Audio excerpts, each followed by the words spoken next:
Savez-vous que le terme handicap vient de l'anglais hand in cap, qui signifie littéralement la main dans le chapeau?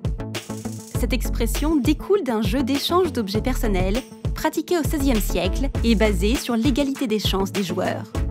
Repris dans le domaine hippique, il n'avait aucune connotation négative. Bien au contraire, pour assurer une équité, c'est le meilleur cheval qui devait être handicapé. Peu à peu, c'est la notion de désavantage qui a pris le dessus, et c'est sous ce sens qu'il est passé dans le domaine médical au milieu du XXe siècle. Le handicap représentait alors une incapacité.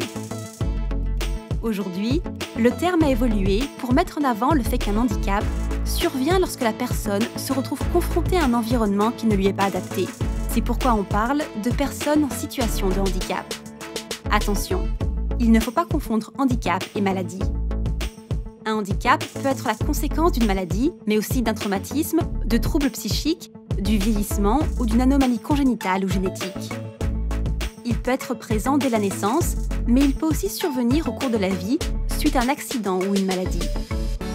Il se traduit par des déficiences physiques, mentales ou sensorielles qui entraînent des difficultés de déplacement, d'expression ou de compréhension. Le saviez-vous?